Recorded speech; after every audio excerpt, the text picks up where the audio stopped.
Hi there, and welcome back to the Energy Sector Heroes podcast. My name is Michelle Fraser, and every week I will speak with incredible people who share their lessons, experiences, and stories from their time spent in the energy sector. Hi there, and welcome back again to this week's episode. If you're new to the show, then please take a second to subscribe and even consider sharing the show with just one other person. This week I am joined by Michael Maltsev. Michael is the CEO of RigER. Michael, would you like to introduce yourself, please? Sure. Hello, everyone. My name is Michael Maltsev, and I'm CEO of RigER. We started the business around 12 years ago, and our main focus is the oilfield operations software, focusing on the oilfield service and rental companies operations. Okay, that sounds really interesting. So how did you get started in the energy sector? Oh, I moved to Canada from Belarus around 15 years ago, and never touched the oil and gas industry, always focusing on the IT and accounting. And that happened that I was being placed as a controller to the oilfield service companies, which provide the last mile solution for the oil field in Canada and the North US. And after that, just happened. And I really love the industry, the attitude, the quality of the people, the hardworking and very responsible. So I just love the oil and gas industry. Yeah, me too. It's quite an amazing space to be in, even just now with all the transitions going on. So did you have any role models in your career, and why did you find them inspirational? It's really tough to say. The role models, definitely we see the entrepreneurial examples of Steve Jobs and Elon Musk and other great people. So the probably most important would be the entrepreneurial skills and oil and gas in North America, especially. It's very entrepreneurial. Lots of new startups starting every single year, and this probably just to push you to that direction to innovate and think differently and help to run the business smoothly, the oil and gas industry, to help optimize the oil and gas industry as well. Okay, is it really difficult to create a startup? To create is not difficult. To run, to grow, it's really tough and hard, especially with the attitude that the entire industry is very conservative. Everyone wants to be innovative, but nobody wants to be a pioneer. So that's a very critical to find the first and the second client, and after that you can show the examples, provide some feedback and case studies, and that's probably a number one task which any startup and any new organization needs to do in the oil and gas, because I know that other industries can be more open for the new businesses, but oil and gas is very, very conservative. Okay. You were saying something really interesting, actually, that not everybody wanted to be a pioneer, but everybody wanted to be innovative.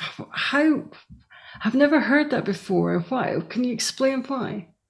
The industry itself is very risky. We know that the safety is the top priority, and people like to be predictable and run with the predictable results. Pioneering means all the time, increase the risk, increase the unpredictability of the operations. So that is why, most of the people want to avoid that unnecessary risk sometimes. So it's really tough to start something new and run something differently, because in many cases it will require an extra resources from the organization, and again can bring more risk to the operations. So that is why nobody wants to be a pioneer, wants to be the follower, wants to be, the second or maybe third company who tried something. Okay. I think it would be quite a big risk as well to be a pioneer, though. Absolutely, absolutely. And again, the our story was quite interesting because we started in Canada and focusing the Canadian market. But after 3 years of developing the software here in Canada, we decided to move to US and penetrate US market, which is 11 times bigger than Canadian one, and it was quite interesting experience because the mentality and the attitude it's quite different from Canadian business to US business, and we find that this is way entrepreneurial and easygoing, and we've been quite successful in US last 10 years. So we see more business coming from US than Canada. So Okay. US is the number one market for us right now. Okay. Why would that be? Because I thought that Canada was quite booming just now. Unfortunately, not, especially the last 7 years. It was anti-industrial government, the federal level, and recently it was on a provincial level here in Alberta. So, and the industry being in survival mode, and most of our clients, and we saw that they just shifting to the south. So even if they keep headquarters in Canada, all the operations move to Permian Basin or any other states in the United States. So because people have technology, they have equipment, they have people, but unfortunately the job and number of jobs shrinking, and the service company have to do something about that. And the kind of a normal decision was to move south. Okay. That's interesting. So, what is the most challenging thing about your current role? I would say that again, with all the new technologies and all the modern communication tools, we still need to be people, people stay people, and especially that COVID time, it was quite challenging to have in-person communications and in-person meetings, because the even if we work in B2B business, so we're still working with person-to-person relationship, and building those relationship and open the doors. It's probably a number one challenge for us right now. Okay. So, how did COVID actually affect your business? And how did you get around it? It's quite interesting experience. So again, we've been a bit lucky to have a couple of clients who decided to take advantage of the COVID downturn and re-establish and implement RigER, re-establish the internal systems and implement RigER those days. So we've been quite busy from one perspective. From our perspective, we lost several clients, not because of they decided to not use RigER, but they decided to go out of business. Some of the clients, they just shifting and moved to the different industries. Some of the clients, they decided to quit. But that would be a difficult decision to take, just to quit. That would be really difficult, though. Definitely, and I spoke with several persons, and they decided that they told that we survived like six downturns, and it's quite challenging to do everything from scratch again and again. So we probably will move to a different direction, different industry. So yeah, and definitely when we talk about the entire demand and technology developing.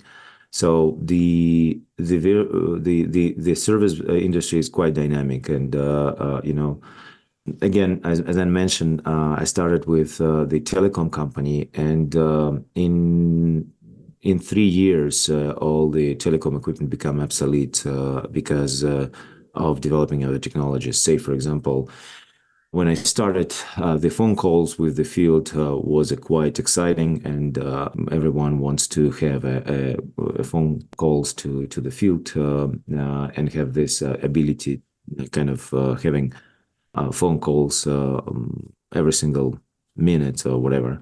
But in 2 or 3 years, nobody wants to have only phone calls. Everyone wants to have a video calls, which required a completely different set of telecom equipment. So, in this regard, the entire industry is shifting, and so the to stay in the business become more and more challenging. So, and of course, COVID hit dramatically, and it was time when nobody had any ideas how the entire industry will develop in the future.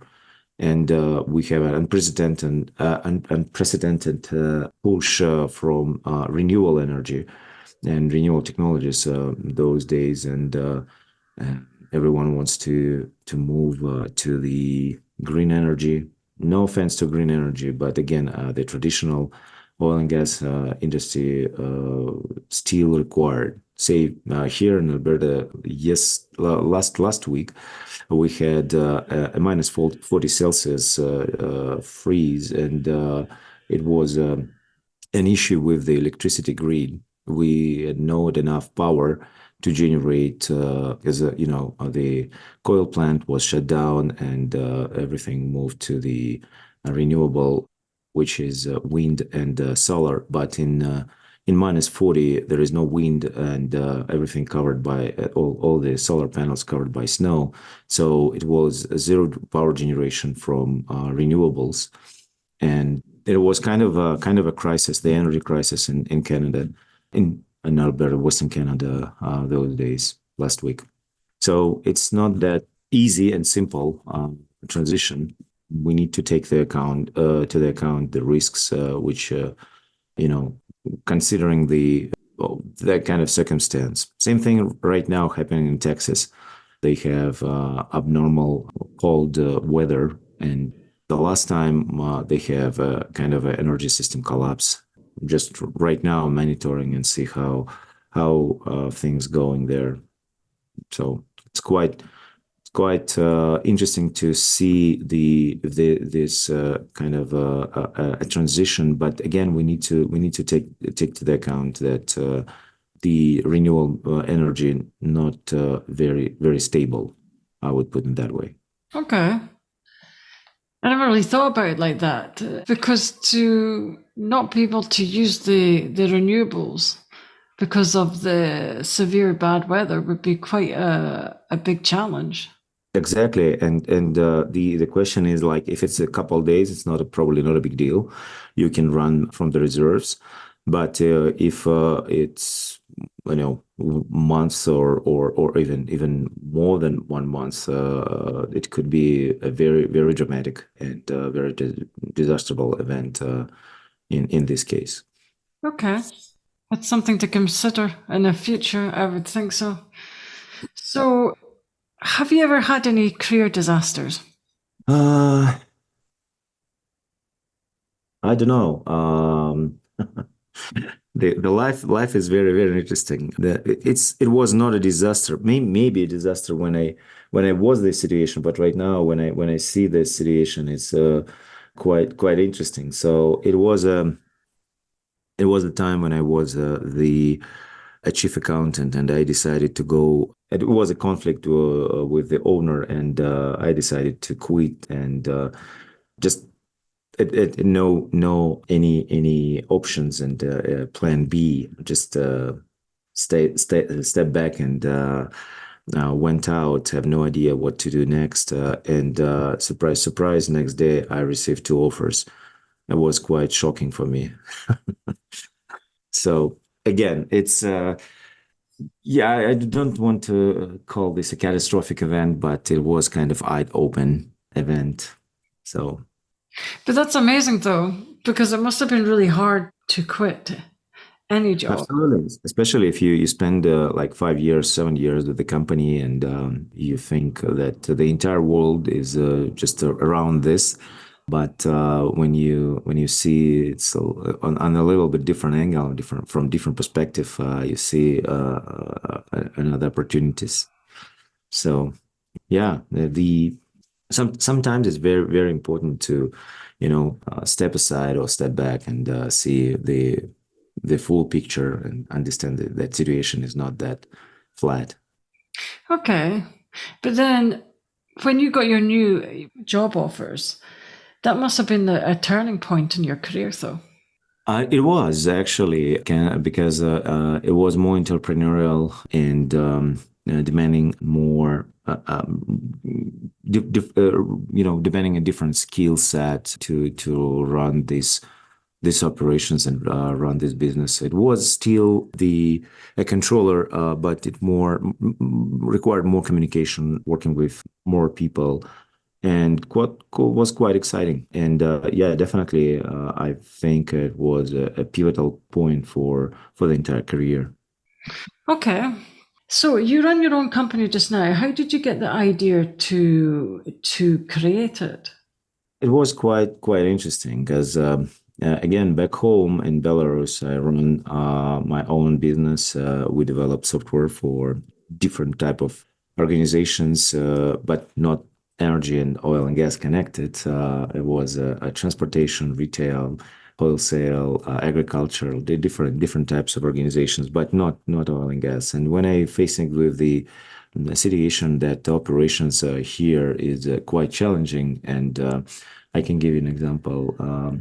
It was the around 25 field technicians running the business and running the jobs every single day, with I would say, 3 to 4 jobs per day, with 6 to 10 different pieces of equipment in each ticket. So it was quite a big chunk of movements, and everything was tracking in Excel spreadsheets. And you can imagine, like, when you receive 25 different Excel spreadsheets every single day. We had 5 dispatchers who sort those things, and what they do the next day, the same thing. It was kind of lots of manual work, and the peak record for the month of January, I remember it was I just saw that it was like more than 100,000 records in one Excel spreadsheet file.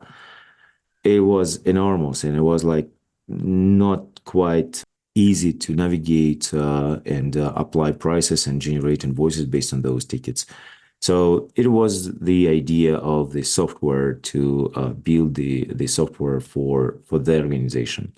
And when I look around, I saw that the other companies are facing the same challenges, and it was kind of a demand. And because I had the previous experience running my own business, I decided to start and try the new avenue of my life, and build the startup, and providing that kind of solution to the rental companies. And the rest is history. Like 10 years after, one of the leading oil and gas operations software in North America, and expanding globally as well. Yeah, we have clients in Kuwait, Saudi Arabia, and we see the Middle East as a very potential, a good region for us. We see the good potential of a digitalization of oil field operations there. Okay. So what kind of software do you provide to the oil and gas industry? So we consider ourselves as a ERP operational extension of the ERP. The traditional ERP system focuses on the financial results and financial transactions of the organizations, but unfortunately, we see the gap between CRM, which is focusing on the sales, and ERP, which focusing on the accounting.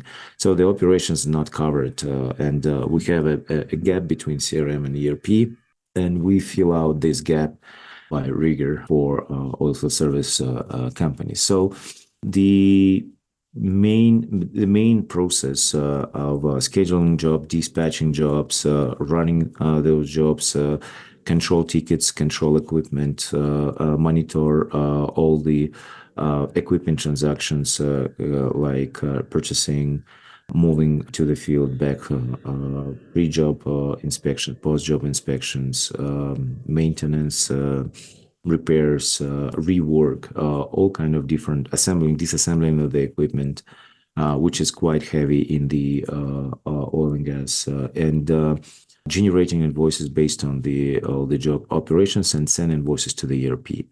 It's big and wide software package with more than 20 different modules, which can be enabled or disabled depending on the client requirements.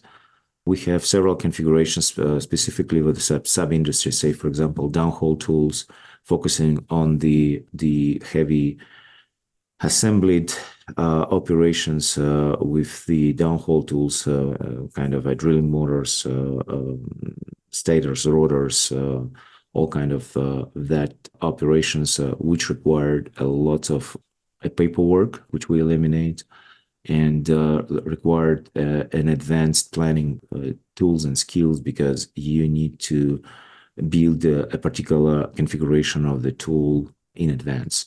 So our system dealing with that and focusing on that operations.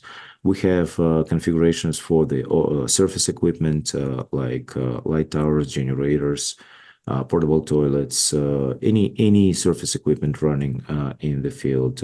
We have offshore configuration for the offshore equipment tracking. So again, our main focus is the equipment-centric oilfield services and offshore services. Okay, so does your software then monitor the performance of the equipment offshore then?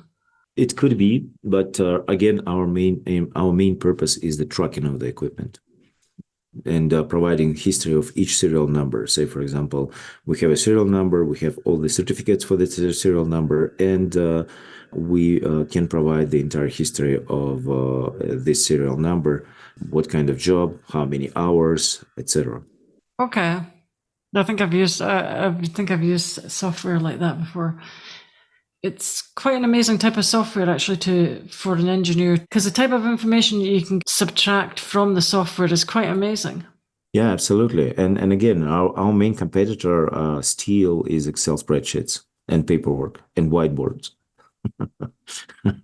we had a client call well, couple years ago, and he told Michael, I have no space at my wall for the whiteboard, so I need a software.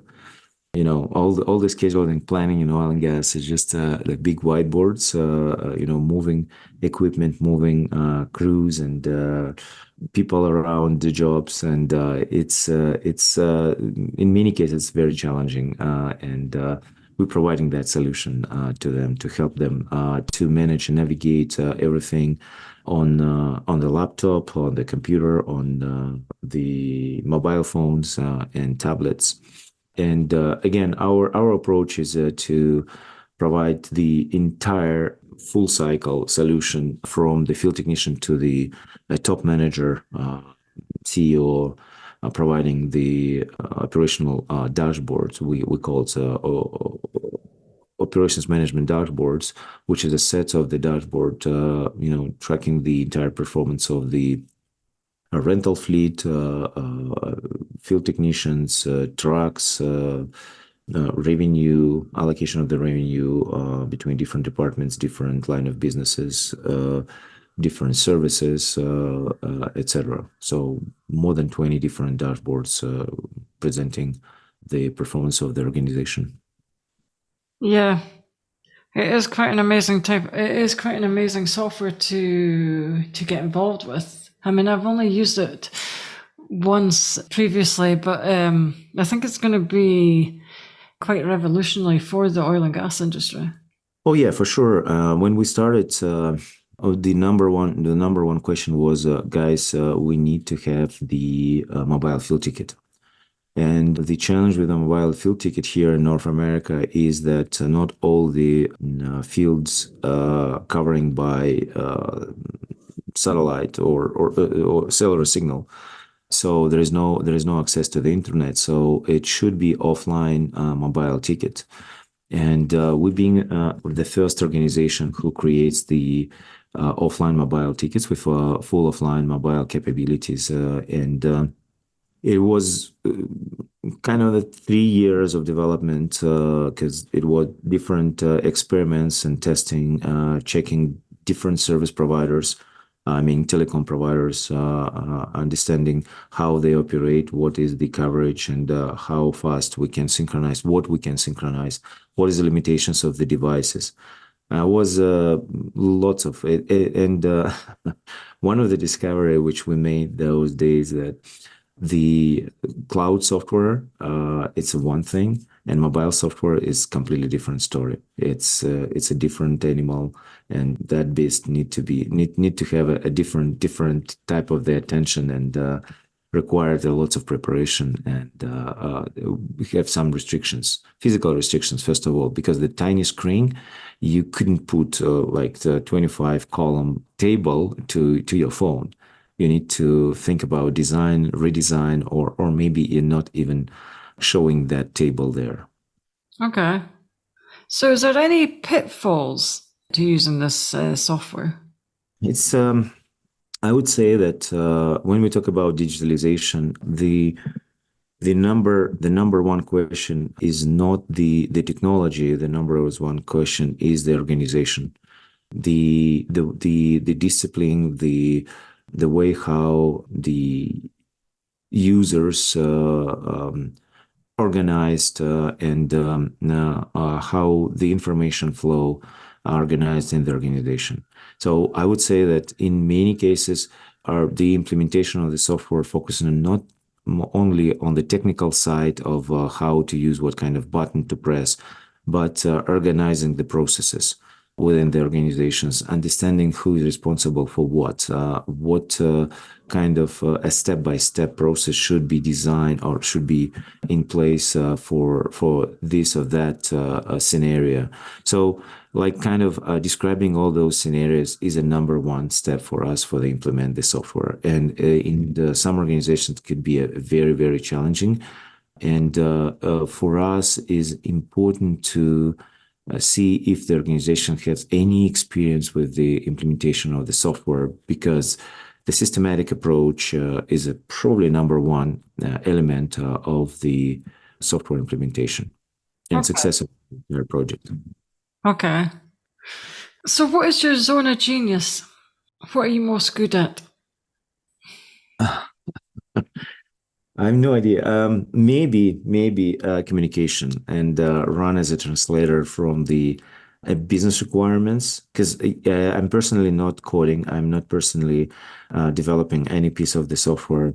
But the my main goal is to understand what is business requirement and explain this to the developers. And if we see any limitations, to explain and translate this from developers' language to the business language, to the management level, so they can understand what kind of challenges and restrictions we have inside the system. Because in many cases, and you probably faced that situation many times when sales and accounting and operations start talking to each other, they spoke completely different languages. Yeah, that's right. So I'm a translator. Yeah. Do you think it's harder to run a company, a tech company, having, not having the background knowledge? I would say the most challenging is to find the right people to build the team.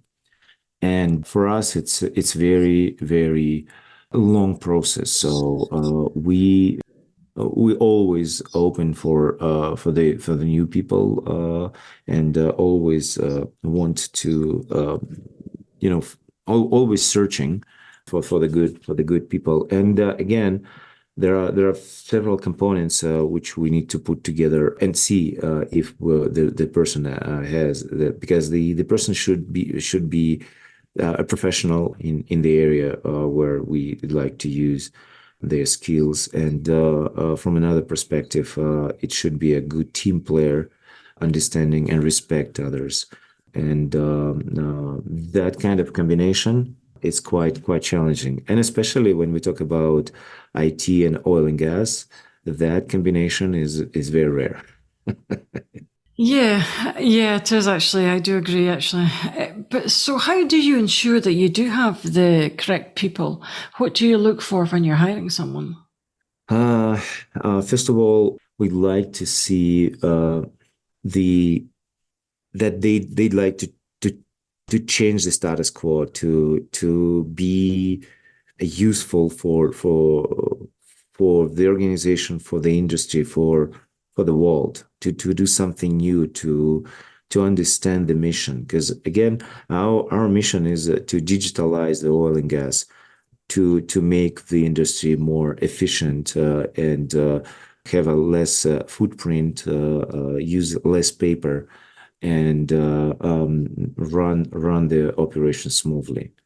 It's a big goal and big task, required lots of effort, and for us, it's very important that people that idea is be inside the person.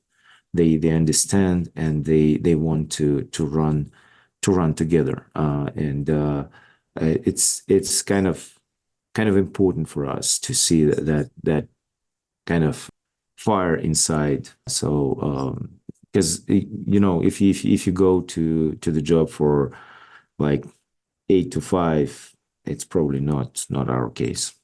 Okay, because I think you do have to put in extra hours, especially if it's a small company.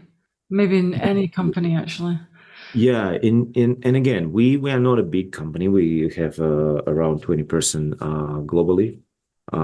We have people in Ireland, Canada, US, and Eastern Europe. So the entire organization size, make any new person very important and very responsible for the entire team to success. And in this case, we need to be very cautious about with whom we, you know, moving forward. Okay. So, is there anything in your career that you still want to achieve then?